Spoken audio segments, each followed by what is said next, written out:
रामकृष्ण हरी माऊली. रामकृष्ण हरी. आपण आता आळंदीहून आलात हो, आणि आपली वारी कुठली आषाढी वारी आम्ही सोलापूरवरनं येतो. आणि किती वर्षांपासून आपली वारी पंढरपूरच्या जात आहे? 15 16 17 वर्ष झाले आम्ही वारी करतो, पण आता 4 वर्ष झाले आम्ही स्वतः दिंडी काढलेली. आता या वारीत आपल्या माता भगिनी खूप दिसत आहेत, हो. तर या वारीचा अनुभव आपण काय सांगणार?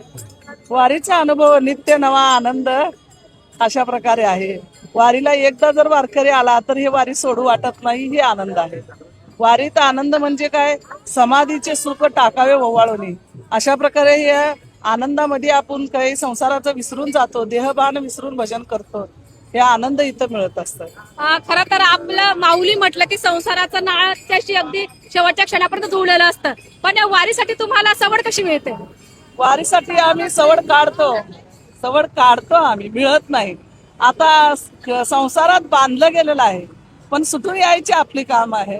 आणि माऊलीची वारी आम्हाला धाव घ्यायला लावते, मग निघून येतो आम्ही. म्हणजे ही शक्ती जी मिळते ती माऊलीच्या प्रेमात आहे, हो, माऊलीवरील हो. प्रेमात आहे. हो हो, नक्कीच. आणि तुम्ही जेव्हा हे 18 दिवस घरापासून लांब असतात, आपल्याला ठिकठिकाणी निवारासाठी थांबावं लागतं, विसावा घ्यावा लागतो, अशा वेळेस एक भगिनी म्हणून तुम्हाला काही त्रास वाटत नाही का? काही त्रास वाटत नाही.